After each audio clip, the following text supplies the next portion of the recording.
Hey guys, what's going on? This is Michael, one half of the Can't Get Right couple. My wife is actually out of town in New York for graduation for her brother.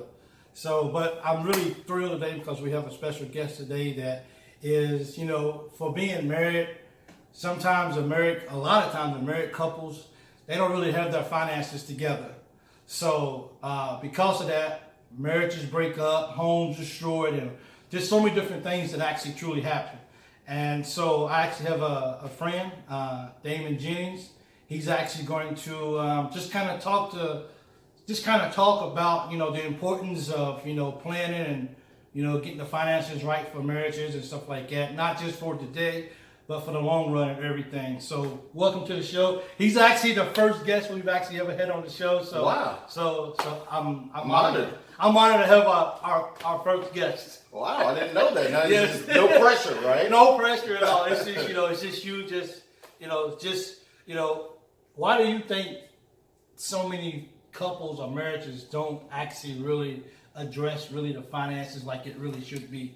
Well, that's a very good question. And first, I want to thank you for allowing me to be on here. Okay. Glad to be the first guest. Hopefully, I can bring some information that's going to be helpful. And the fact is that, sadly, when people get together and they get married and they plan the marriage, they talk about everything but the important things. Okay. The first thing that's important about a marriage is learning how to communicate. Got to. How to communicate, how to talk to each other, how to listen to each other. And that is the building block in any relationship. But in a marriage, it's especially important to learn how to communicate. People say they love somebody when they get married, but they don't understand that love is an action word. Okay. Love is a verb.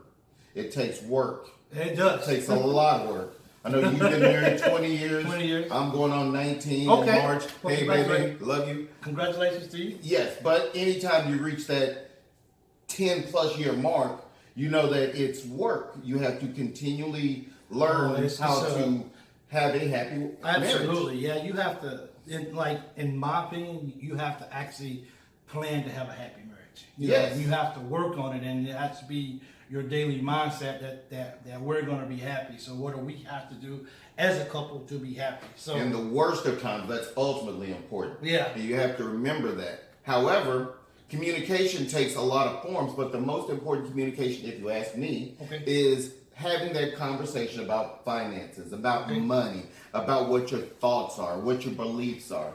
Because when we grow up, we're taught or we're not taught things about money. Yeah. And was taught a whole lot myself, so you make a good point right there. Exactly. I wasn't taught much about money. My mother and her mother and father, we just didn't get the information. We're middle class Americans. Yes. And wealthy families have a coach. They have somebody that comes in and helps them, and then they pass that information on to their generations. Okay. Middle class families typically don't have that. And it's not a bad thing, but we need to have it if we're going to learn the best ways to be successful with our own finances. But if I grow up without any information, and my wife grows up without any information, or my future wife grows up without any information, and then we go to get married, that's two people without information sharing a life, sharing a budget, sharing their finances. You melt everything into one big pile when you get married. Don't say that budget word too loud.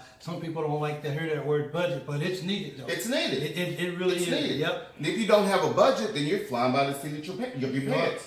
And a budget simply has you direct where your money goes. You tell your money where it goes. It doesn't tell you. Okay. And if you don't understand that's a good point. It is. And we have a bunch of budgeting software where we help our clients say, okay, have a budget for your life, for your family, because I can't plan for tomorrow if I don't know what's going on today. That's true. And if we grow up like that and then we get married and then we put all of our resources together, but neither one of us know how to make them work for us, then we are sort of flying by the seat of our pants with the family, with our finances together. And if I don't know and you don't know and the money's not where it needs to be, then I get mad about something, you get mad about something. Or if you go out and buy you a new fishing rod and she comes home with a new coach purse, Yeah. and you don't talk about it and you don't plan it, what sort of fights happen? Oh, that's bad.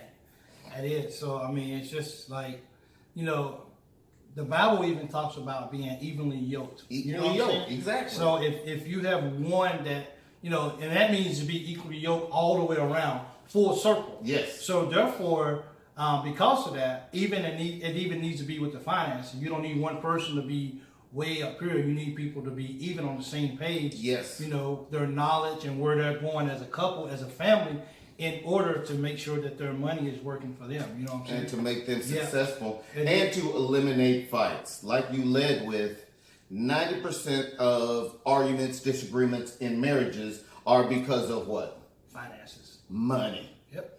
Money. And you know what?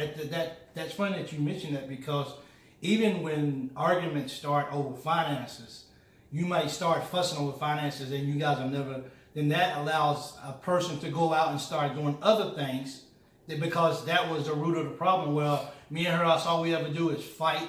I'm not happy and I'm going out, I'm going to do other things. But if the issue of finances would have probably been fixed, then maybe the person wouldn't be in where I don't want to talk to her. I'm going to spend my time outside the house. So it's just when you really dig deep into it, you can see so many issues that can arise from the root of not being able to plan financially. And you said the word root a couple of different times, but think about it like a plant, like a thistle. I don't know what you think about thistles, but if you grab them, they have the thorns. They're Yes. kind of pretty to look at, but they're not really great for the yard, and then they take over. They do. So if you plant a thistle, or if you have a thistle that's planted and the root gets good and strong, and then it grows into a very strong plant, and it sprouts thistle plants, you're quickly going to have an area taken over by thistles. Okay. So think about that thistle as finance problems, as money problems, and that root gets good and firm and built in, and all you do is have those little arguments about money, and then that plant grows, and then what does it produce? It produces arguments about this, that, the other, everything, and it gets to a point, like you said, where you don't even want to look at Oh, you know, yep. I just want to just not be at home right I just want to go somewhere else. Yep, and then it's just, it's people forget how easy it is for other things to creep into your marriage from stuff like finance. You know what I'm saying? A crack. Yeah. If there's a crack in the armor, it's easy for other things to get into that crack, and then that crack to grow. Yep. And then before you know it, your shield's in two pieces. It's gone. And you look back and you be like, wow, where did this come from? And then If I'd had the knowledge to fix that one initial crack. just plug in that. It's sad that when people go to get married, they get the wedding official. Okay. They get the place where they're going to get married, inside, outside, destination wedding, in summer, in the fall. They plan that. Everything. They plan the dress. You've seen the TV shows about the dresses and do Everything. you want this way? Yeah. They plan where they're going to go on vacation. They plan where they're going to live, where the kids are going to. Let me have kids Everything. yet. Yeah, But I know, they're right? planning where the kids are going to go to school. They're Yep. planning all these things, and yet they don't sit down and have a conversation about money. They don't. What do you know? What do I know? What do we believe? We're putting everything together, so this pool that we're creating better be able to sustain us now and long term. Oh, that's awesome, because people fail to forget there's life after that day of wedding. Once you say I do, that's when the work starts. Yeah, that's when the real work It's easy to say I do. Yeah, that's It's the easy to part. say that. Yep. But when you say I do, that means that I do plan to care for you long term. I do plan to do right by you. I do plan to do right by my family. I do plan to make sure that we have what we need to be successful. Yes. I do means that you're doing all these things. But if you're neglecting your finances, you don't. Oh, it's crazy, because we need finances every day. You know what I'm saying? Money. Money isn't everything, and I don't want anybody to believe that I'm sitting there hopping on money. Absolutely. Yes. However, if you don't have money and your electric department comes to see you, are you going to have lights? I don't care how much you in love. If you don't have money and your car doesn't have gas, can you get to work? I don't care how much you in love. I don't care how many times you said I do. If you don't have money, if you don't have these things in place, we can go down the list of things that can be dangerous. And then you, like I said, have that chink, you have that crack, and then all sorts of things pile in and they pile on, and I'm mad about a bunch of different things. And it all started with me looking at that budget saying, we done paid our bills and we ain't got nothing left over. Nope. Bologna again. Bologna again. Top ramen again. But we do the wedding planning. Yep. We sit down with an official and say, help us learn what we need to learn about weddings, about being married, about being equally yoked. Yeah. But we don't learn about what we need to know about money. Yep. That's true. How do we grow it? How do we keep it? What are your thoughts about it? What are your plans? What do you have with your job? What do I have with my job? What information is out there to help us put our future kids in college, to help our future kids have a business? Yep. Where are we going to retire? How do we get there? It's so much, man. There's so many different things that you need to know about where your money is. If you plan, it's a destination. Your marriage, love is a verb, and your marriage is a destination. You want to be married a long time and go somewhere. You want to retire on the beach house. You want to retire in the mountains. You want to do something so the time that you're working during your formative years, during the first few years that we're married, and I say first few, that's 10, 20 years. Because if you get married early, you have a long time till you retire. Yeah. And then when you retire, you want to be able to sit up with your significant other, love where you are, and not have to worry about working somewhere else, not have to worry about doing things that will keep you from enjoying the time that you had, that you built. And imagine the two scenarios. First scenario, you get married and you spend a long time working real hard, but you never have that conversation about money. You don't know where it's going. You've had arguments along the way. And even if you stay married through all the arguments and you go to retirement age and you're still working, how happy a life is that for you and your significant other? That ain't good. Situation number one. When you guys should be enjoying yourself now. Second situation. You talk with somebody during your wedding planning, during your marriage planning, and you include the financial knowledge aspect of it. What do we do to make sure we're moving towards our positive goal financially? And you get on a plan. You start having that conversation. And then the same path, you get married and you stay married at that time, and then you go to retire. But because you've made strategies from the beginning, when you go to retire, you have what you need to sustain you in whatever fashion you want. Yep. If you want to live on $100,000 a year, you've done what you need to through that time. You lay the foundation. Exactly. And then it's there, and you go wherever you want. You be that couple that's in the RV traveling around. I hope that's me. Traveling around the country. But how do you get there? You got to lay that foundation. You got to plan. And you know, I think another thing to really make mention is, regardless if you and your spouse are like, money is everything to you guys, and, you don't be like, well, we're happy, we don't need a whole lot of money. I get that. I really get that. But the bottom line is, you still have to have some type of financial plan in place to even live the kind of life that you even say you want to live. Even if it's the most basic life, you still don't want to keep going from paycheck to paycheck to paycheck to paycheck. That gets old. You know what I'm saying? Nobody wants to do that. No one wants to get, when you 18 years old, you don't envision yourself at 60, 65 years old still working. So you still, regardless if money, if you're more worried about, just the love you guys have and you guys are just happy together, that's fine. Still develop some type of budget, some type of plan for even what you have going on in your life. Because I'm telling you, down the road, it will come in handy.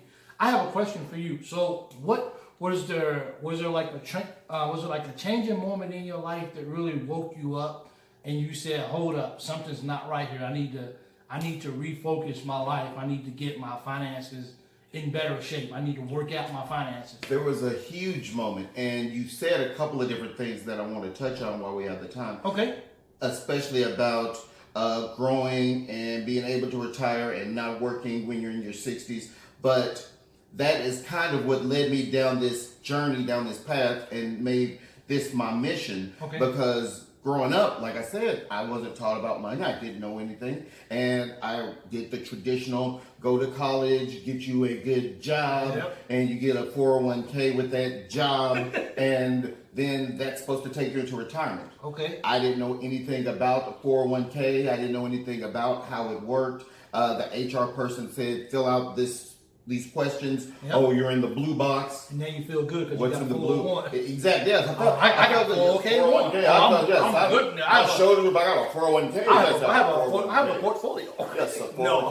And I told everybody, yes, 401k. I have a 401k. Hey, Bob, got that 401k. All right. Yeah. But I didn't know the inner workings about the 401k. And I'm not going to go into that right now. But if you want to know about the inner workings of how a 401k might not be the only thing you need to depend on for your retirement, we can have that conversation. Yes. But I found out that the 401k wasn't necessarily going to take me into retirement. I found out that I wasn't prepared. I found out that I didn't have a plan, and I wasn't sure how, number one, retirement was going to happen, and then retirement wherever and however my wife and I wanted it to happen was going to happen. Okay. I was one of those people that was on the track without knowing to be 60 plus, 70, should be playing one grandkids, Okay. working at one of these big box stores. Yep. And it kills me when I see these people with the silver hair and they have the back brace on and the knee pads and they're pulling that It's heavy sad. dolly It thing is. and they're It's stocking sad. shelves. That's sad. And, It is. and that's because they didn't plan. Nobody sat down with it. Number one, when you're working for a company, you're working for somebody else. Yes, you are. And you're limited as to what you get paid. Yes. You're never going to get paid what you're worth working for somebody else. That's true. Unfortunately, that's the bottom line. Number two, companies don't. It's not. I want to make sure I'm not saying it wrong. They don't care about their employees. They care about them being healthy and being able to come to work. But if I break my leg and I have a corporate job and it gets a infection and I can't work for 6 weeks, is that company going to wait around for me to be fully able to work again to have that position taken care of? Probably not. A lot of people gotta, everybody is, you can be replaced. Exactly. So if you can't come back, Then, hey, sorry, Tom. Somebody else has your job. Because there's somebody else on the other end who's like, we gotta get this job done. Exactly. We have to get this quota filled. We have to get Yep. this number filled. And if he's not there, we need somebody there. That's So your job isn't secure. Number three, I don't know how many of your viewers are old school, but like the baby boomers, Okay. they were born between 64 and 46. A lot of their parents had pensions, and some of them had pensions. Pensions are companies saying, we are glad that you're working for us for the entirety of your career, and we're going to give you a little bit of money, some of the salary that you've earned over the years, in return for the rest of your life, which is awesome. But pensions are a thing in the past.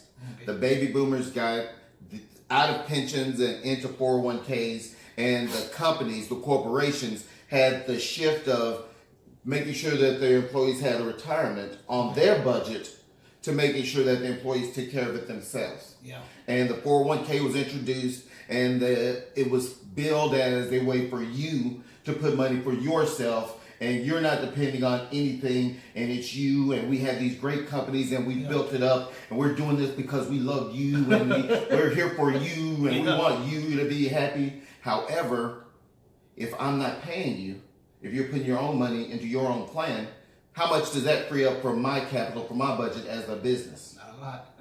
No, it frees up a lot for the business. Yeah. It frees up a lot for the business. They It win. doesn't do much for the employee. Exactly, yep. Because it takes it off the business and puts it onto the employee. And if you don't know about it, then you're going to suffer. And they don't have anybody that comes in and says, this is how it works. Okay. This is what you need to do with it. These are the penalties and the fees and the withdrawals and the 59 and a half and all the other inside. Because they don't know. Yep. But they tell you you have a 401k, you're going to retire, Bob.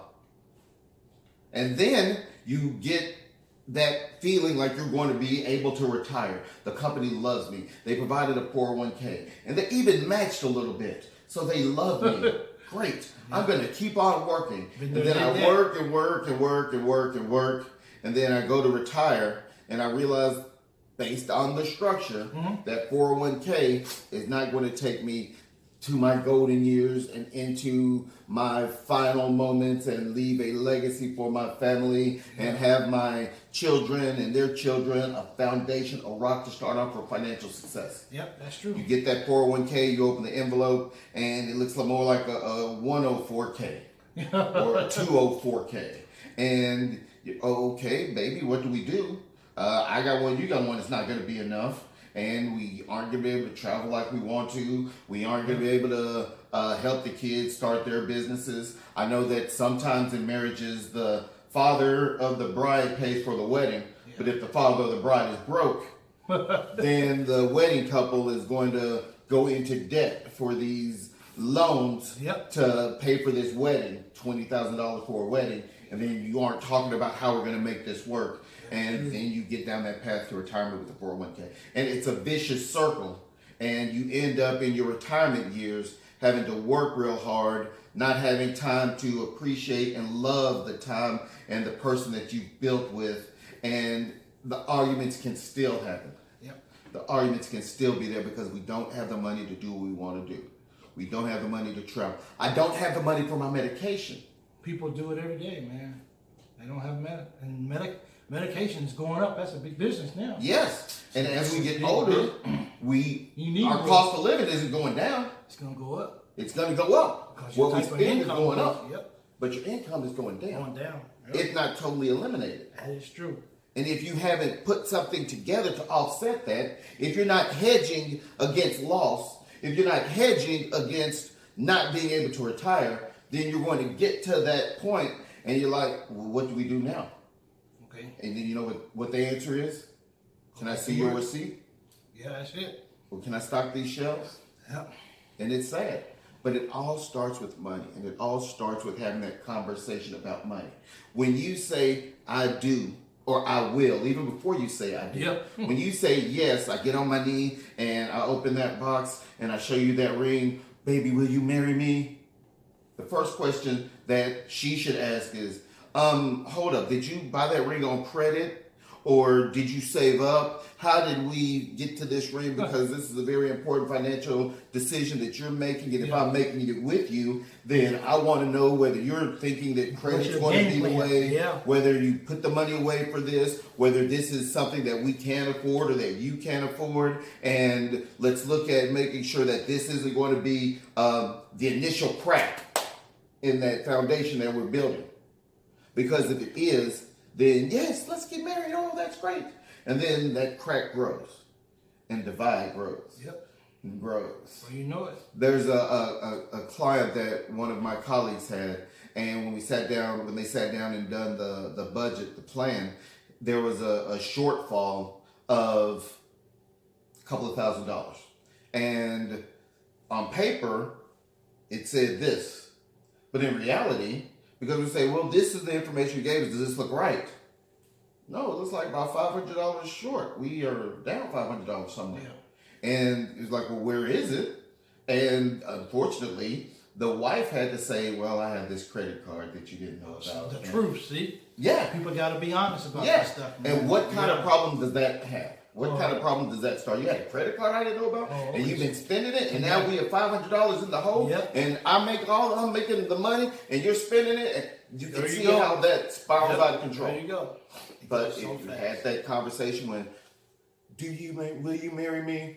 Well, I will, but we need to talk about everything. We need to sit down and plan financially, because if I'm marrying you, if I'm connecting with you, I want to make sure that we both know where our money's going to go. Yep. If we're going to have kids, we need to put money away for the kids. I know you're working here now, but you want to do something where you're going to get a bigger or better return. You might want to start a business. So how do you start a business? You have to put some money away to start that business. Yep. I know that I want to go in, I'm a nurse now, but I want to be a nurse practitioner, bring a little bit more, help people a little bit more. So how do we do that? Do we go get a student loan, or do we find the money? Do we save the money and make a plan?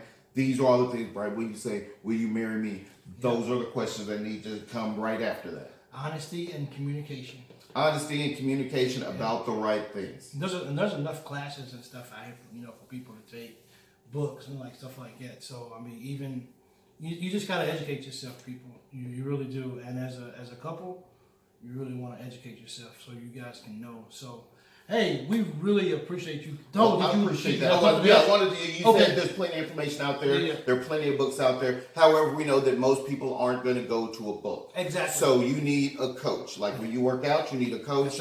Instead of a book, call me up, shoot me a personal message. Let me start the conversation with you. Let me help you get on that path. You don't need to go look it up. We've done the heavy lifting. We found the information. What's your What's your phone number? My phone number is 931-302-0760. You can get me on Facebook at Damon L Jennings TN. I'm also on Instagram. Okay. You can find me, I think it's Damon Jennings. I'm not as adept with this social media Okay. thing, so I'm having a team coach me and help me get better with that.